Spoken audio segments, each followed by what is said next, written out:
Hello YouTube!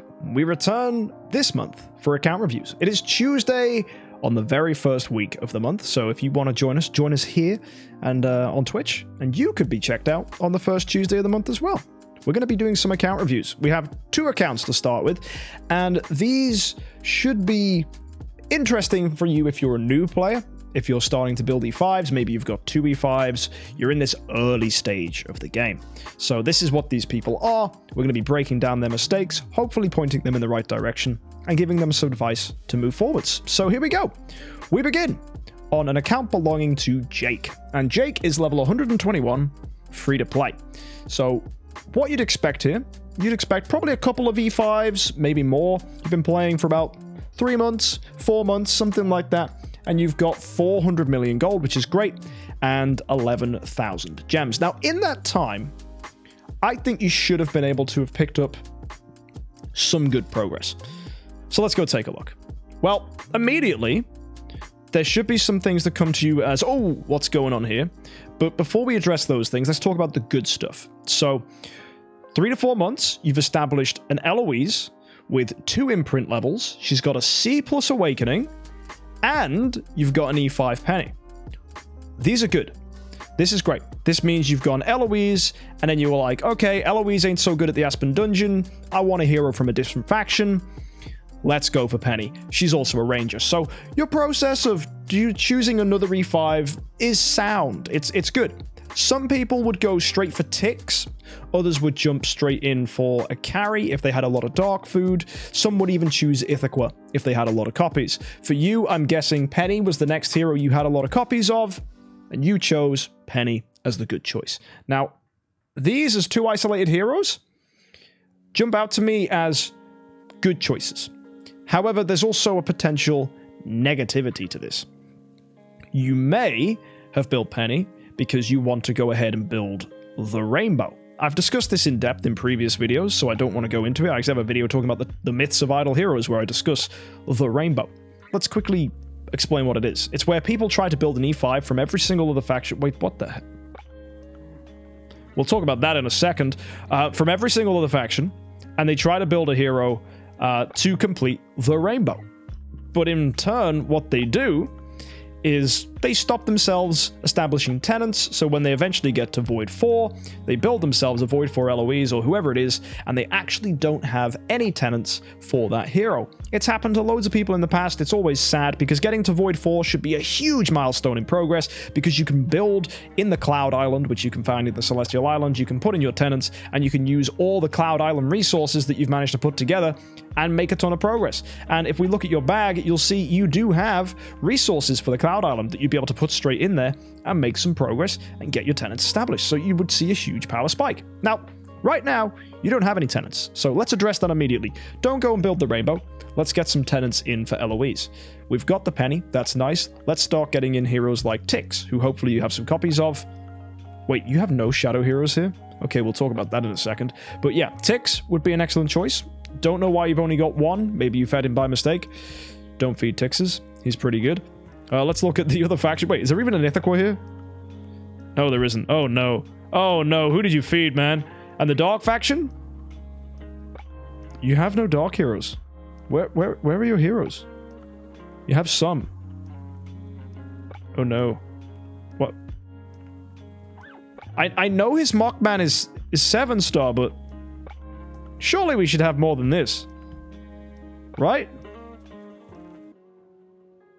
Now I'm confused, because my friend Jess has been playing just a little bit longer than you have, and she has like a 10-star no, she has an E3 carry and a 9-star Drake, right? She got Dark heroes. So I don't know what happened with your copies. Early players, maybe you're not investing in Dark heroes, maybe you fed them by mistake. I don't know. Either way, a little concerning that we don't have light and dark heroes. Where are your light heroes? Dude, where? What the heck? Where are your light heroes?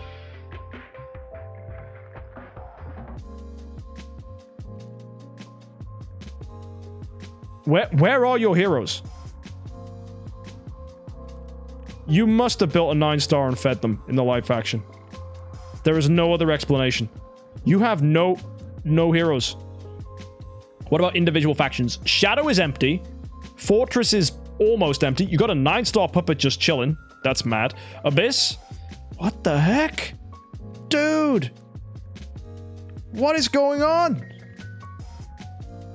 Check the gallery. Damn right! What? My guy's just never gotten... Wait, there's a Gurk. And he's not here. Where's the Gurk? Did you 6-star... You 6-starred Gurk? Did you 9-star a Gurk and then feed him? Bro! That's insane! You find all the secrets on the Pokédex. Alright, let's see what else you secretly made. Right, okay, you made a Dominator and a Beta's food. That's fine. Fortress. You made a Nosuke to 10-star? Where is he? Where's your Inosuke? Did you feed him? That's wild. That's ballsy. I appreciate that. You made Penny as well. Unless you switched him. Oh, you probably did that. Oh, no. 6-star Penny. You must have made the Penny from scratch. You defo fed a Nosuke. You know, that's fine. Feeding a Nosuke is totally okay. Unless you want to build a Sword Flash and use him as a tenant. But I don't think you want to build a Sword Flash. And we'll discuss why in a second. Wait. Abyss Heroes? Okay, Waldeck. You built Queen to 10-star and fed her. Okay, that's fine. You don't need Queen at the moment. 6-star Waldeck is a 9-star Waldeck. I like this. 9-star Waldeck, great final passive. Blood Frenzy is brilliant. So when Eloise gets hit, she's getting more attack. She's healing. This is good. Forest. Oh boy. Seahu's 10-star. 10-star Seahu. And 10-star Garuda. You definitely fed Seahu. You know what? Sure. That's fine. But I don't like it. And then Vesa? You've got her as a 9-star. But then we've got this 10-star Garuda that you went ahead and built to E5 because we know you did. It's right there in the Glory Challenge. So you went ahead and built an E5 Garuda and then regressed her, I'm assuming. You have soul symbols, right? You must have some. You're alone in your guild? Get some friends, dude! Dude, just what? Bro, are you just trying to do all this on your own? Dude, you haven't even attacked it. What are you doing? You've been playing for months and you haven't got a guild? You must have been inactive for like a few weeks, got kicked, and then came back. Just join some friends. Just join some friends. And you didn't find him very useful? Who? Inosuke? Yeah, he's pretty rubbish. Panda? Yeah. The thing is, if you built a Panda and were like, I didn't find him very useful, that's because he's an endgame hero. And you just started a new one? Yesterday? Oh, you started a new guild and you were like, oh, I'm gonna smash through all this. Bro, I hear this all the time. Everyone's like, oh, I'm gonna go farm the guild coins. It's like, yeah, okay, I suppose. There's some logic to it, but at least have an established account that can destroy those bosses. I mean, maybe Eloise can destroy those bosses. And wait, because your last one was maxed? Wait, so you just started your own? Like, no one's gonna join you, dude. Unfortunately, that's the truth. Heroic Summon Scrolls, 188. It's understandable. Just save them. I wouldn't go using them. Save for when you can get yourself an artifact. And that leads me nicely on to the next point. You don't have any artifacts. Unfortunately, staring at this, I see invisible. HP block. Typically, you know what? If it's all you've got, it's not a terrible choice for Eloise. It's going to push her up. It's going to take her block to holy moly. If you've got a block stone, why have you got a block stone and HP block? Okay, immediately, you don't need this. You really don't need this. Because if you go ahead, any bit of research will tell you that attack HP is the best stone on Eloise. You might think, oh, I've got to block. But once you got 100% block, the only thing that's going to pull you down is opposing precision. And in the majority of game modes, you don't have to worry about precision on an Eloise. And even if you did worry about precision, Invisible's giving you more block anyway. Eloise is walking around, once you get her with the right gear and the right stuff, with 95% block. You really don't need a block stone. So you can swap this out for attack HP, and suddenly you get a nice beefy attack stat on this Eloise. She's going to be better. You've got resonance gear. That's good. That's tuned up to her. You didn't waste time going for speed. I respect this. Smart decision. Penny, full 6-star gear, crit attack, black sword. You've gone with the best of what you had. But you can already tell from this, we literally don't have any other good artifacts. You've probably got a magic source lying around. Yeah, you do. But look, all these artifacts suck. And you don't, in the bag, have an artifact chest. And I'm guessing your glorious relics are terrible. Yep, 278, you can't get an artifact. And looking at the chests, we do not have any chests for that matter. But let's just address the fact you don't have artifact chests. So what you've gone and done is you are just walking into this thinking, oh, bro, I'm gonna just use my resources. I'm gonna have some fun with events. Let's go. But by doing that, you are not getting yourself progress for artifacts. You need to save prophet orbs. You need to save scrolls. You need to save them until an event comes around which rewards you with an artifact. And why does he have a singular soul hammer, Denny? I have no idea why he has a singular soul hammer. Maybe there's some fancy reason. But you need to save these things. We need to be saving resources so that when events come along that give you an artifact as a top reward, you have the items to be able to go and cash in on that artifact. And if you can't get the artifact, don't use your resources. You've been playing long enough that you have 2.5 million crystals of transcendence, which either tells me one of two things. It tells me that you've been playing for ages, or it tells me that your Eloise is using stellar shards that you've picked up in your journey, and you've actually been using spheres, which are the lovely things you get from the Compass of Transcended. You know, these really nice things that pop out when you do this? Yeah, you've been using those for crystals, haven't you, dude? I think that's absolutely what's been going on here. 100%. Because if you haven't been using them, we would absolutely have a Void 3 Eloise. In fact, I think she'd be way higher. She might even be better than that. But no, you've been using your spheres for crystals of transcendence because you've been wanting to get yourself a transcendence hero because you saw a tier list that had transcendence heroes at the top and you thought, man, I've got to go get transcendence heroes. But unfortunately, tier lists misguide you by doing that and mean you invest in all the wrong stuff, not stellar shards. And stellar shards are the most important thing for making progress. So my advice to you, buddy, don't get sucked into the trap. Right? Don't get sucked in.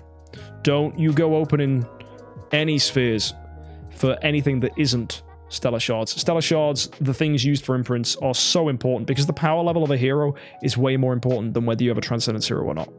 Right? That's it. And how long does it take to get a transcendence hero? Asks Not Real. It takes as long as it takes you. There's no point putting a number on it because it's different for every individual. It depends on how well you do in the Realms Gate, depends on how much you log in, depends on how optimal you choose to be. There are so many factors. Some people never let this to get to 240 out of 240. They're just always attacking. They're being really optimal. They're actually doing it all manually. Those people will get more resources. They'll get a Transcendence Hero way quicker. Not way quicker, but somewhat quicker. Maybe a few weeks. But yeah, generally, it takes months. It takes months, dude. It takes a while. And it actually come quicker. Because the more powerful you get, the higher you do in the Void Arc, and the higher you do in the Realms Gate, so your generation of resources is increased. So it starts off slow, but it does speed up.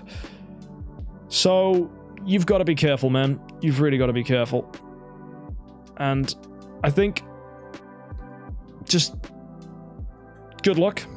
That's all I can say. Just good luck, because with no artifacts, this Eloise is going to struggle. And the biggest thing she's going to struggle with is anything that can control her. So I bet you in Tower of Oblivion, one of two things has happened. You've hit an Oberon wave, or you've hit a Mim wave. Called it, Oberon. So you can't beat that Oberon wave because you don't have control immunity on Eloise. So round 2 comes in, you get twined, Eloise cannot counterattack, therefore she doesn't do any damage, she doesn't heal, she stays wrapped up in vines, she cannot move. And you might think, but MK, I put Control Purify. I mean, you didn't even put Control Purify on it, that's hilarious. But you could have argued that, hey, MK, I put Control Purify on. Twine doesn't work like that. Oberon's Twine is at the start of the round and hits you in, so it gets around Control Purify. Really annoying.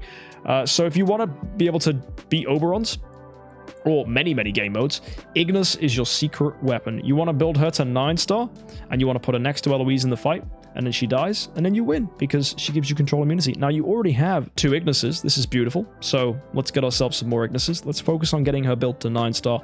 Now, annoyingly, that plays into what you've already been doing, which is building wide. You've already got a 9-star Rogan, you've got a 9-star Waldeck, you've got Onkiramaru, we got Freya, we got Mockman, we got Vesa. You've been building just this big horizontal strip of heroes, which is, honestly, the only time I want to see lines like this is on my ladies in the bedroom. This is not the kind of strip I want to be seeing on an Idle Heroes account. Unless, of course, the reason you built these heroes is for their passives. So generally, Rogan, nice passive. Take a look at Waldeck. He's got a nice passive too. On Kiramaru? No, not a good hero. Shouldn't have invested in him. Building him up, the only reason you do this is to make him E5 as a tenant for Eloise. But I would rather have an Ithaca. Just a better hero, right? Same tenant slot, I believe, but just stronger performance. The only reason you could argue for an on Kiramaru is if he's going to be a tenant for another Transcendence hero you're going to invest in. But generally speaking, Ithaca is just going to benefit you because of her performance in the broken spaces. The Freya, baffled by this choice. You probably don't even have another Freya copy. No, so what you went ahead and did was build an 8-star Freya, which has used 8 stars worth of your resources to build a hero you are not going to use. Some would argue, oh, this is a compression of resources. If that was the case, leave the 2 Freya copies outside and just build someone like a Melassa or something, right? And then make that Melassa 9-star and then feed her, right? Having an 8-star Freya is just a trap because that Freya, unfortunately, the only thing you could argue is, oh, I'm going to build her as a tenant for Eloise. But again, carry would be a better one, right? If you do decide in the long term, though, to E5 the Freya, brilliant, right? She could be a brilliant tenant for Eloise and a tenant for Vesa if you decide to build Vesa as a first Transcendence hero. But unfortunately, you went ahead and tried to build her without copies. And this is a really common mistake I see, that people just go, oh, I want to build Freya. And they just start, but they don't have the copies to justify that decision. And it just results in you chasing heroes, and pushing stuff into them. But without the Freya copies, we're not going anywhere, dude. We are stuck at the platform. The train is not leaving the station. And that is a sad time because basically it's just a ton of food gone to waste. Soul Symbols will fix this, though. It's nothing that can't be reversed, so I wouldn't get too upset. But think before you invest in a hero. And finally, we have Vesa. Vesa is a hero that I look at and I think, I know why you built this. You read online all about Fairy Queen Vesa, and the Fairy Queen Vesa's best first Transcendence hero. Fairy Queen Vesa is really strong. Fairy Queen Vesa is really good. This is Vesa, not Fairy Queen Vesa. Fairy Queen Vesa is a Transcendence hero, which requires you to have 5 million crystals of Transcendence. Now, you're probably trying to push that out by going for crystals, using your spheres. And you know what? I'm going to say something really unorthodox and really harrowing that's going to hurt people. If the only reason you play this game is purely for fun and you don't want to be optimal and all you want to do is turbo out a Transcendence hero as fast as possible, then you know what? I'm not going to get cross at you for just trying to push out this Vesa as quick as possible. But do not try and build one until you have the 5 million crystals of Transcendence to do so, right? It's your account, it's your definition of fun. Is it optimal? God no, to use your spheres, but it's what you enjoy, right? So just be really careful, because building a 9-star Vesa is not going to help your account. I mean, you do get this silence passive, which is okay, but it's not game-breakingly good. So yeah, basically this Vesa is, for now, a waste of food, because we're not going to be building Transcendence Vesa anytime soon. You don't even have the copies of Vesa. So what I would want to see is actually you investing in 9 stars and 10 stars, which eventually can be used for imprints or to build new heroes. And right now you're in this really annoying spot, Jake, where what you're probably asking yourself is, who should my next E5 be? And looking at your account, you don't have a lot of copies of anybody. And I don't know if this is because you've used them as food. I don't know if this is because you've just been unlucky. Both are entirely possible. I know early accounts that just never get copies of heroes. For example, Jess, she's never had a Unimax 3000, and she's been playing the game for like 4, 5, maybe even 6 months now. Oh yeah, it is 6 months. Wow, it's September. Time's flown. But yeah, she's been playing for 6 months, doesn't even have a Unimax 3000, so it's just funny that heroes just don't pop up. In your case, you have 1 Tix. And that's rough, and it's just unlucky. So hopefully you can get more Tix copies. Hopefully Shelter Mission is good to you. And maybe Tix could be a hero worth considering. Maybe it's Ithaca, who I don't even see a copy of. Have you ever gotten Ithaca as a 5-star? No, never. Wow, see, there you go. Some heroes just don't show up. And it's just unlucky, man. It's just unlucky. But eventually, if you're smart with your chests and you're not aggressively opening them, because, I mean, look, dude, you don't have any 5-star chests. That's always an alarm for an early account. Because you probably invested chests to get the Garuda, right? Like, let's talk about the history of this account real quick. I guarantee you that you thought Garuda was good. You used chests to build Garuda as your first E5. You then decided not to have Garuda, so you went ahead and built Eloise, and you used chests to get her, but it means that every chest that you used on the Garuda was wasted. Maybe you used chests to pick up a Nosuke, because at some point you built 10-star Nosuke. Maybe you did the same with the Seahu, because you had a 10-star Seahu, right? I'm betting, like, the fact that you've been able to build these heroes to 10-star, you were using chests to get copies. And those chests could have been used for heroes that would have been more beneficial, that if you'd have just done that little bit of research beforehand and you'd asked around and you'd integrated yourself into the community a little deeper and figured out what you wanted and what journey you wanted to take, that actually you'd have been able to save those chests and not make those mistakes and actually be able to decide on what heroes you wanted to build and actually have more E5s. And maybe these 9-stars that we see here, maybe you did pull Waldex from chests, Rogans from chests, maybe even Ignis came from chests, I don't know. And to be honest, you had the copies to make Garuda, so I chose to make her, then I regressed her to build the Eloise. Yeah, no, that makes total sense. If you got the copies of Garuda, build it to E5. Please do that, right? People at home, don't get confused. Just because I don't like Garuda, I've made videos about this, where if you literally can't make anyone else, then go and make E5 Garuda, because you will unlock the void and it will help your progress, and eventually regress the Garuda to feed into someone else, or maybe just keep her around. But regressing I like. And you've just said, but otherwise it's true. Yeah, you used your chests aggressively, and that's going to hinder your progress, rather than focusing them on building one E5 at a time. And we discuss about building wide all the time. If it's going to affect what chests you're opening, then we're in a lot of trouble, because not having hero copies is one of the key symptoms of why people build wide, right? It's first a cause. They're like, oh, I can't build anyone. I'm just going to build other heroes. And you should be building food, but that seems so counterproductive to be building bad heroes. But once you compress it all into an E5, it makes way more sense. Your progress happens. Off you go. So yeah, fingers crossed you do manage to, tidy this up, build that 9-star Ignis, and yeah, hopefully you can get an artifact as well. I'd love to see a golden crown on here instead of an invisible, and I think it would help the account massively. But yeah, just standard normal people problems early on. You're just trying to aggressively build a lot of heroes at once, and yeah, nothing I haven't seen before.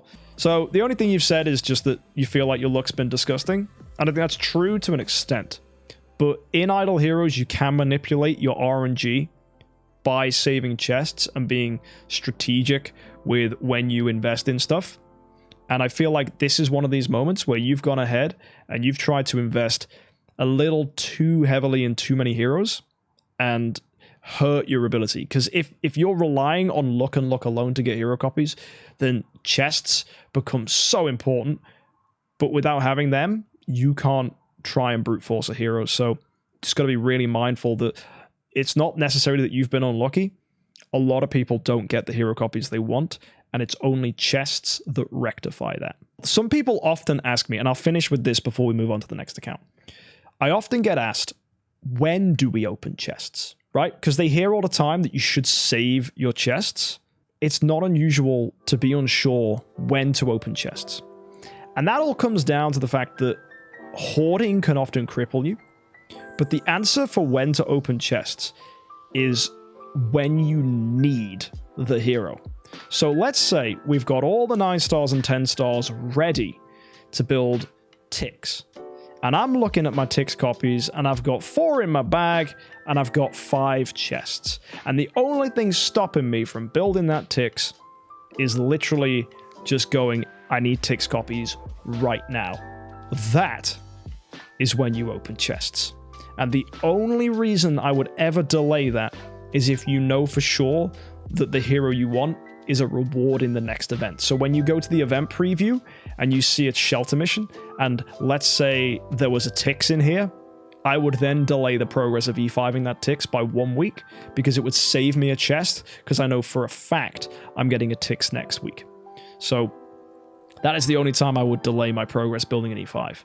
But other than that, just go ahead, save chests until you're at a point where what you have in your bag, what you have in your shards, and chests equals 9 copies, and you have all the 9-stars and 10-stars necessary to build that E5. And then you can just go, and just that day, there and then, E5 that hero. And that's going to be a huge bonus to you. If, however, you don't have an E5 hero, then it becomes a little more difficult, you've got to kind of be careful. Some people open their chests too soon. Some people build a 10-star Garuda and then start opening chests to build that Garuda even higher. My general opinion is to 10-star a Garuda, save chests, and then if you can build LOEs by using chests and LOEs copies, build LOEs. If you get to the point where you have so many Garuda copies now that you're just like, dude, I have to build E5 Garuda, then build E5 Garuda. Maybe you want to build someone else. It could be Penny. It could be Waldeck. You could just get a ton of copies of someone else out of the blue. You're chasing LOEs and suddenly you just sit on a load of Ithaquas. Then I'd build Ithaqua. But that's generally because I follow the attitude that if you can build someone better than Garuda as your first E5, absolutely do it. And the best is LOEs. But anyone that falls in between Garuda and LOEs on a tier list, I would absolutely go ahead and make. Either way, hopefully that's a quick little rundown of how to use chests wisely. Either way, we're going to go ahead and check out another account now. So by comparison, we're going to bring you Kuba's account. And Kuba is level 119, so a lower level, and also free to play. And just bear in mind, that last account we looked at had spread thin on 9 stars, it had built E5s, regressed them, it had multiple E5s, it only had a void 2 LOEs. Let me show you what Kuba's got. So Kuba has 205 million gold, 7,000 gems, so less in both regards compared to that previous account, but look at this. We have 2 E5s, one of which is a Void 3 LOEs, and an E1 Tix, plus a 10-star Drake, so absolutely we can build a Drake here. The 10-star Drake as well will return 2 6-stars from the Dark Puppet in the Glorious Challenge, which means that if we do manage to get other copies of heroes like a Carry, for example, we could go ahead and build a 9-star and eventually 10-star Carry to become an E5 to support this LOEs, which would just be brilliant. Now, instead of having a Penny, this account went with Holmes Young, another great hero, really good CC, surprisingly early build, but you know what? Barrier of Destiny, attack HP, E5, that is absolutely enough to do Fortress Seal Land. Yes, it is. 20 out of 30. So this is a really actually good example of an early account and what you should be doing. We've got the 9-star Ignis. That's going to be control immunity for the account. You get 100 energy on the LOEs if that mattered. Doesn't really matter, but the control immunity is what shines, so it means LOEs is able to bust through, and I'm guessing if I look at your Tower of Oblivion, boom, Tower of Dream. Do you see that difference? That just one tiny change, one tiny little focus, all in on Eloise, focusing on getting that Ignis to support her, everything else working alongside. We now have just a Void 3 Eloise that's got you all the way up to Tower of Dream. Artifacts, whoo! That's nuts. You don't see it, man, but you do. This account is technically younger than the last account we looked at, and he's sitting on a block HP again, really? Okay, you got attack, holy damage, that's cute, but attack HP would be best here. But you got a splendid golden crown. My man has gone ahead and picked up 3 artifacts, dude. 3 artifacts. 4 artifacts even. 4 crowns. Now, normally I don't recommend this. I wouldn't normally say go get a splendid crown. I'd normally say get 1 crown and then go get a splendid melodic strings. That would generally be my advice. I don't think we have a melodic strings anywhere, do we? Oh, we do! Oh, you've just done it totally in the different order. You went with a single melodic strings and a splendid crown.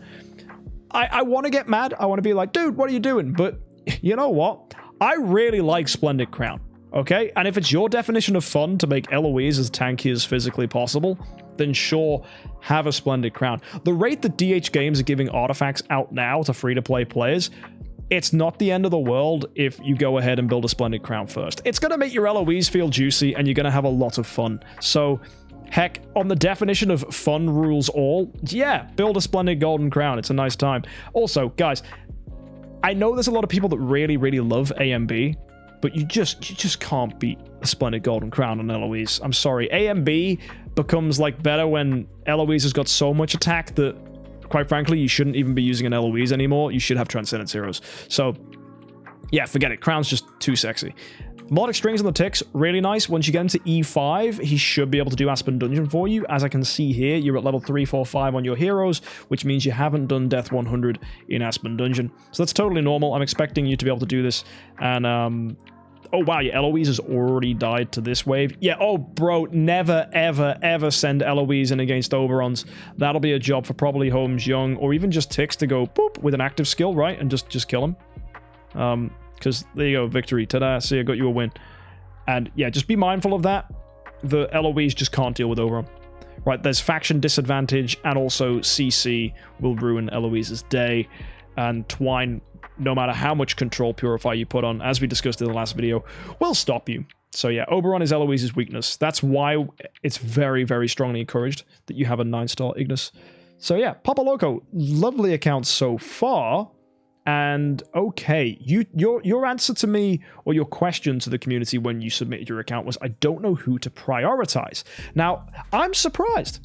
I really am surprised, because what I'm seeing here is, I disagree. I think you do. I think you're just second guessing yourself, because everything you've done to me looks like you prioritized Eloise, you built Holmes Young because he's nuts, and then you're like, right, now I need to start building some tenants for the Eloise. So you've built a Tix. We just need to get some Tix copies, which you have, mind you. Look, we've got all these copies here that are level 100, so that's brilliant. And that's going to be E5 Tix. Now, you want to know who else to build? Let's build a Carry. Carry is a wonderful E5 to go alongside. The only thing you don't have is chests. No, you do, actually. You've got 2 Glory Epic Hero Selection chests, which you've saved. I respect this. I like that a lot, because saving these means you're aware that Light and Dark heroes are better pulls than non-Light and Darks. So, yeah, I would go ahead and try and build Carry. And you should have stopped at 9-star Drake. You are correct, but I'm not going to hold that against you, because there's 2 things you do here. The reason I recommend building Carry as your first Dark hero is when you get her to 10-star, the Glory Challenge gives you, as we discussed at the beginning, those 2 6-stars in the Dark faction. You can then use those to build a 9-star Drake. What you had to do instead was commit to a Drake and go, wait, hang on a second, what am I doing? Ah, balls. So you had to build 10-star Drake to get those 6 stars, which you now have to use on Carry, and you then need 1 extra 6-star to get Carry up to E5. Look, it's not the end of the world that you built a 10-star Drake. At the end of the day, it's a 6-star in the Dark faction, and it's another 9-star. That's not going to cripple your progress. The only thing that would have crippled you is if you had to go ahead and use chests to get those Drakes. I'm guessing you did, so that's going to hold you back a little bit. But generally, you don't need to rush to build this Carry. We're still trying to go and build Tix right now, and once you finish with Tix, you could probably go and build someone else for the funsies, right? We could build ourselves a Waldeck to 9-star. You got 3 copies, man. Waldeck 9-star is definitely an option, and then you can take advantage of Blood Frenzy, and that's going to give attack and healing to your Eloise, more so than she's already got. So that's nice. So actually, I think you've been totally smart on this, and the prioritization is just finish Tix, get Aspen Dungeon beaten to death 100, and your account is away. Generally speaking, this account's brilliantly looked after. I don't see anything wrong. A few people will criticize the choice of Splendid Crown instead of Splendid Melodic Strings, but you know what? Those people can suck a fart. I don't care. The Crown's fun. And you've got a license for fun, right? You're allowed to enjoy yourself. As a free-to-play player, your rate of building E5s and progressing is going to naturally be slow. I think the rate of artifacts being handed out from DH Games is, you know, it's faster than it used to be, right? If this was like a year ago, I'd be a little cross, but it's not a year ago. It's now a point where you just keep getting handed this stuff. And with holiday season on the rise, let's go see what we've got, man. Let's go see what other things we've got sitting around. So I'm going to go take a look at your summon circle. 13 heroic summons. You must have gone in on this event, because right now we have a heroic summons event announcing the release of Azrael, the Lord of Death. When I go ahead and look at this, I'm really hoping you've done a ton of summons.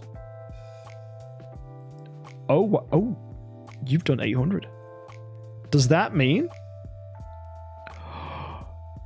you did? You got enough to get yourself a mysterious artifact selection chest. This is why we save. This is why we save scrolls. Our man has gone in here and he's used all of his scrolls that he had to get to a point where he can go and claim this mysterious artifact selection chest. So hats off to you, dude. You got yourself another one. And that's going to be great. How many artifact selection chests do you have right now? None. So yeah, there you go. There's another melodic strings for you. Lovely. So that's great. You've been pretty smart. And so build ticks before carry as an E5? Well, it's going to be hard for him to get carry copies, so yeah. And he's got the ticks copies. He has no carry copies sitting around. How on earth could he build carry as an E5? It's going to be very tricky for him. But looking at this, he's got the ticks copies. The only thing he needs is the food, so I absolutely want to see this. And in this instance, who is the best user of melodic strings? It would be Ticks right now. His burst is fantastic. The active skill is just really, really strong. And by giving him more damage dealt, and by improving his holy damage and his attack, that's going to make him dealing with Aspen Dungeon considerably easier. Now, another thing you might need on the Ticks if you're going to go with that approach is crit attack. Giving him guaranteed crit is helpful. At the moment, he's on 50% crit, but with the crit attack stone and the crit bonuses that you will naturally get from the Aspen Dungeon itself, that should take you up. If you look here, where's the stat? It eventually will hit 40% bonus on crit. So currently he's on 50%, so you might not even need that. You might just want to go in with 90% crit and just call it a day. It might help you to have mage armor on here as well, resonance or not. And guild tech does give crit to mages, you are correct. So let's go take a look at his guild tech. Let's see what he's rocking. So mage is maxed. This absolutely makes sense. Yeah. So he's already got the mage crit coming in there, which is nice. I'm assuming ranger is maxed, and anti-warrior and anti-mage. Sexy. So you've gone with the defensive ones here on ranger as well. So not only do we have the inner circle on mage done, ranger's popping, and you've also been very smart by going for double mage here at the start. We went with Eloise, and then Holmes Young is a mage, so you forced yourself into the mage strategy, which is why building Ticks here is also really good, because he's a mage, so you don't have to spread wide on guild tech. And then if you do decide to build carry at some point in the near future, she's a ranger, so you don't even have to spread your guild tech again. And yeah, lovely. So yeah, as Venox said, in Aspen Dungeon, attack holy damage is generally the best one for Ticks, because it's going to give him a lot of damage. But you don't even need to worry about that. I think attack with a melodic strings should be enough. Like, he's already got 25% holy damage. Once you slap imprints on this guy and you start learning when and when not to use your demon potions, you're going to be absolutely fine. And you've started building Assassin for Ithaca. Brilliant. So Ithaca will come in. She'll be another tenant for you once you finally do Void for the Eloise. How close are we? Oh, Void imprints are really coming. The last thing you just need to do is the imprint of speed. Yo, this is really good. So when we go ahead and look at his bag, you'll see we only have 1.9 million crystals of transcendence. Because we focused on stellar shards, this is almost a Void 4 Eloise. And the moment she becomes Void 4, you can slap that Ticks in there to get some tenant bonuses. And then once we build up carry, once we build up Ithaca, we'll get even more tenant bonuses. And you will be on your way to make that Eloise as powerful as possible. And you'll be able to steadily make progress in the Realms Gate and the Void Vortex. And you probably already have started making progress in the Realms Gate. Yeah, you're on Void Corruption 18. Bump it up to 19. Keep on going, dude. Keep on going. Get them attacks in there. I'm going to do one right now for you, just so I'm not wasting your fights, because right now we're a little high. Now, just going to switch that round, put in a little team. Don't even care if it's optimal, because this will be a win. There you go. Victory. Ta-da. And just get those fights out there, dude, because you're on 240 out of 240. Just be mindful. I'll let you finish that one off when I'm done. Also, your galactic tree's coming along. Let's see your star spawns. Mwah! Sexy. I got a somber egg for you. Let's claim this. Okay. Woo! That's a high roll. You got the purples, dude. Purples are really hard to get. That's really, really lucky. That's really, really lucky. Nice. And looking at this, Spirit Transcendence. This is lovely. This is a really fantastic star spawn to have. So, yeah, I love that. And you got the skill damage one. Happens to the best of us. If this was the light one, that would have been amazing. But yeah, purple's not hard to get. It's the blue one. To be fair, Fabian, you got to remember, everyone struggles with something different. And I'm just saying that because Afflicted's account review, when we did that recently, he was struggling on the purples, man. So, yeah, love that, dude. Absolutely love that. Getting the Spirit Transcendence is really tasty. So, yeah, hopefully this is just a demonstration of just the difference between two accounts. And how you can go ahead and have one thing on one account, and then an account that's pretty much the same age and has been playing just as long, still free to play. Like, nothing's different. There's no witchcraft going on here. The accounts are just as old as each other, if not, this one's younger, right? And when people are like, oh, you know, oh, this, that, and complain, just progress is different for everybody, man. So yeah, I think Splendid Melodic Strings is probably your next move. It's a really, really solid artifact. And then you've kind of got a choice. You can either go and get yourself a Splendid Augustus Magic Ball if you want to go and have a crazy defensive artifact, which is a lot of fun. You've already got one. Or you can begin the arduous grind to having yourself 8 Demon Bells and get energy feed on the account. Both will be goals at some point. I would probably lean towards Demon Bells given that you already have a Splendid Golden Crown. So I think Crown is done. Get the Melodic Strings, get the Demon Bells, and then maybe go with an Augustus Magic Ball. I think that's a move. Although there will be those people that say A and B first, but I think the fact you chased Crown might slightly alter my decision process in that. But yeah, there's also an argument for Rui Scepter for the Homes Young, but I don't think you need to go chasing that immediately. But I'm liking it, dude. It's actually a really nice account. This was presented to me as a potential problem account, but no, it's actually just a great contrast. So good job, Scribe, accidentally picking up an account that is just a brilliant contrast from the original one. And thank you, Papa Loco, for submitting this. It's refreshing. Good job. Really clean early account. I'm proud of you, man. It's good. You should be proud of yourself too. So we finish with one last question from Papa Loco, which I actually thought of when we were looking at the Light faction just then. It's about who's your Seal Land clear for the Light faction. And it's going to be Eos, hopefully. Eos can clear Light Seal Land. I have videos of it on the channel. You can go with a defensive Eos and run her with a Golden Crown. You can go with an aggressive Eos and run her with Melodic Strings. She'll absolutely pop, like Melodic Strings with crit attack. Give her some imprints, boom, boom, boom. Eos will do it, and Eos is fun. Most people will go in with Russell, so it's nice to see someone doing something that isn't Russell for a change. And you've got an Eos copy there. We've got a 6-star Eos copy here, so 9-star Eos is definitely an option. And I would wait, though. I wouldn't start trying to brute force out an Eos. My recommendation is wait till you have 9 copies of someone that can do Light Seal Land. Because let's just suppose, for a moment, you just happen to just get a ton of Russells very soon. Then you'll regret investing in Eos. So just slow down before you try and push anyone in the Light faction that isn't food. I would argue it's best to stay yourself and see who you get 9 copies of. And I would avoid using chests, because chests should be used for carry. Can I clear more in the Void Arc? Oh, do you mean Vortex? You've just got to watch the fights and see what your team's doing and see how your Eloise is responding. You might find you can't yet. You might find it relies on Homes Young high rolls. Your account's pretty weak. You'll have a much easier time when you build carry, because carry makes a huge difference. Stealing energy from Garudas is huge and will save you a lot of pain. Abe, thank you for the Prime sub. So yeah, one of the big reasons we recommend carry is not just because she's a tenant, it's because she's able to stop Garudas as well. Because Garuda active skills are big poo-poo, and in the Vortex, Garuda is everywhere. Hopefully that answers your question, Papa Loco. Good luck to you moving forwards. Hopefully the contrast between this and Jake's account is enough to give you guys an idea of just what can happen for a free-to-play account in the first 120 levels. If you've got any questions, let me know. I'll see you in the next one. Don't forget to subscribe, and happy idling.